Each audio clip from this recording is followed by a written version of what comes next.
What's up, everyone? This is Rayuka here, and today I'm going to talk about Arc System Works and the controversy that it got itself into yet again. So, it seems like a revolving door when it comes to Arc System Works because it gets itself into problems, and then they create these lame excuses, and then it's rinse and repeat. So, before going any further, I want to make this clear. I do not speak on the behalf of the BlazBlue community, the Persona 4 Ultramax community, the Under Night In-Birth community, or the Ruby community. I speak on my own behalf. This is my opinion, and if y'all don't like it, well then, tough. You could not watch the video, or if you want to leave a dislike, go ahead. Hey, do what you want to do. But if you agree with me, feel free to drop a like, feel free to drop a comment down below, and let me know what you think about what's going on right now in the current situation with Arc System Works and how they're handling their lovely fighting game, BlazBlue Cross Tag Battle. But before going into that, let me give you a little gist anyway, of how Arc System Works is when it comes to them handling their fighting games, or at least how they sort of message things.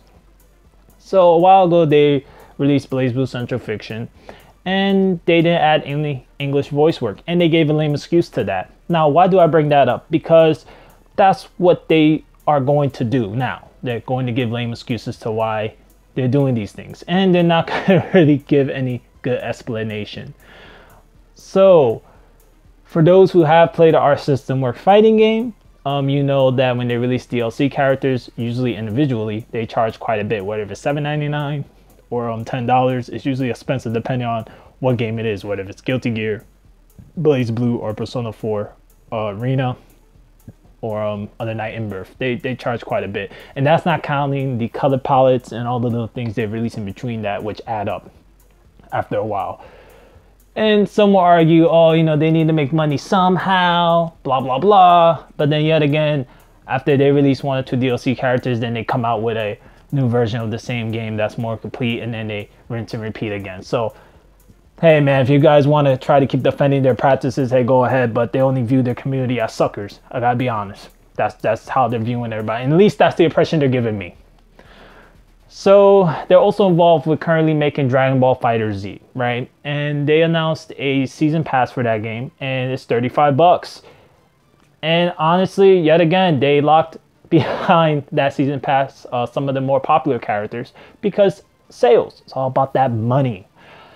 Oh man. And some will argue that, oh no, it's Namco Bandai's decision. It's Namco Bandai. It's a two-way street. It's Arc System Works and Namco Bandai. It's a two-way street. All right, it is. And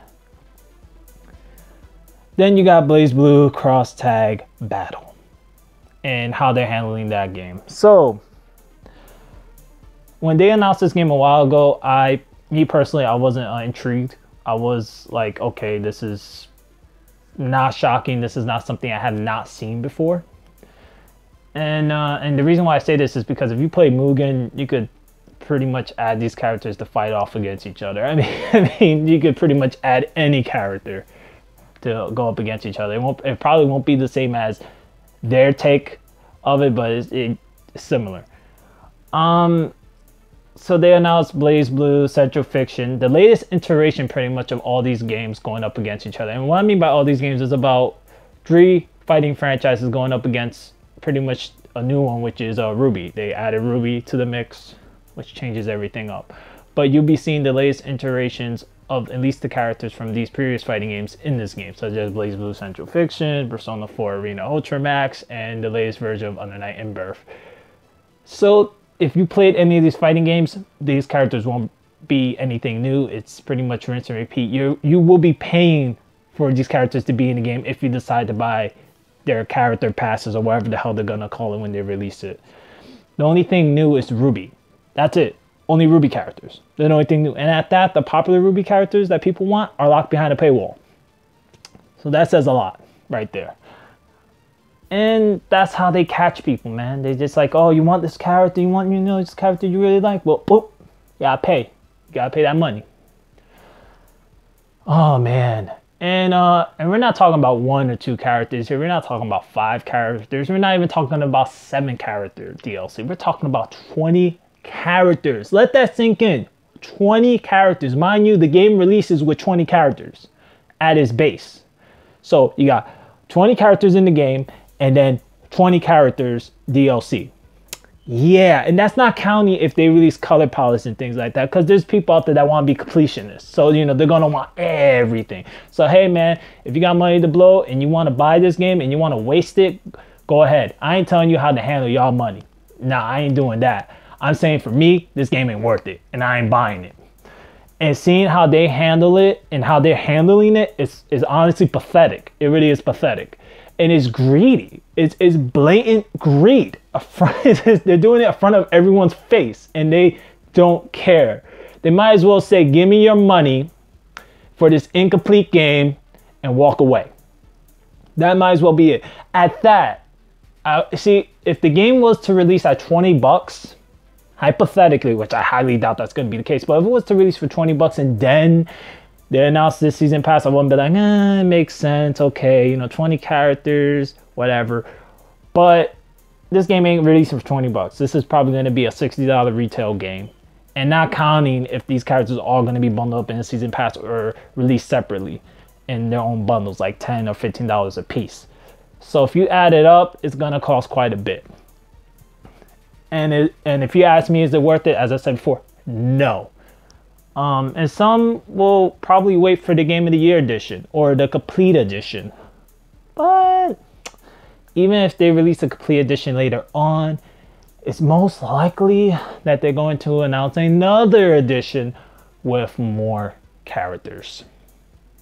This is Arc System Works, man. They just don't really care, in my opinion. It seems like they really don't. And if they say they do, that's where you start questioning, because honestly, what have they showed to say that they care? It's like, here, buy more characters and shut up. That's pretty much what they're saying. So right now, the communities are in an uproar about this. It's like, okay, half the game is DLC. They're complaining. They're voicing their opinions, which is great. But I want y'all to understand, it's not just your opinions you have to voice. Speak with your wallets. If you don't want this game, if you want them to hear your message, you guys speak with your wallets. Because if this game comes out and it does successful, then everything everyone is saying in the comments, in the forums, whatever, that's criticizing this business practice that they're doing, they're not going to listen. They're not going to care. Plain and simple. This is my opinion. Arc System Works probably doesn't really give a damn, because they're like, you know something, this game's going to release, and they probably going to make sales off of it, whether it's because Ruby fans want to play their characters in this kind of setting, or Persona fans, or Under Night Ember fans, or Blaze Blue fans. That's just how it is. So my advice is speak with your wallets and don't support this game. But at the same time, as I said before, I am not telling y'all how to spend y'all money. If you want to go and buy this game and support it, whatever, hey, do what you want to do. But in my opinion, as I said time and again, it's not worth the money. And I did say already, don't support the game technically. I mean, there's just no other way to put it. It really isn't. I mean, they're not going to learn. Unless they see that, hey, no one's buying this game, then they're like, okay, well, we messed up. But if they make money off of it, it means nothing. And another thing I want to mention that bothered me about this game when it was announced was how they only confirmed that you're going to get the latest iteration of these characters. And I'm not counting Ruby on this one. I'm counting Blaze Blue, Persona 4 Arena, and Under Night Ember. But I was saying to myself, why not call it Blaze Blue, right? And then add new characters and returning characters into the Blaze Blue universe. So instead of calling it Central Fiction, you knowing as a player that, oh man, you're going to get characters from the previous version, why not just call it Blaze Blue, so then you get characters from anywhere in the Blaze Blue universe, whether it's the manga or the game itself, new and returning. The same goes for Under Night Ember. It's still a new franchise, but you can still add new faces to it. And the same goes for Persona especially. You called it Persona 4 Arena, but why not just call it Persona and get characters from anywhere in Persona, which would have added new faces. But instead, they just said, no, you're going to see characters from the latest iterations. copy and paste, here you go. And that's it. So that's pretty much what you're going to see as DLC. Not counting the Ruby characters yet again. And who knows how many Ruby characters they're going to add at that. But yeah, that's pretty much all I gotta say about this matter. If you're really against what they're doing, if you're really against what Arc System Works is doing, to put simply, don't support their games. That's it. Just don't buy it. Speak with your wallet. Let them know that, hey, you're not backing it until they fix their ways. But if you don't care and you're just like, I don't care about the DLC, I just want to play the game and blah, blah, blah, then hey, go ahead. No one ain't stopping you, man. If you want to waste your money, hey, go ahead. Be their sucker, because that's what they're expecting. But in my opinion, speaking with your wallet is probably bigger than just expressing a opinion.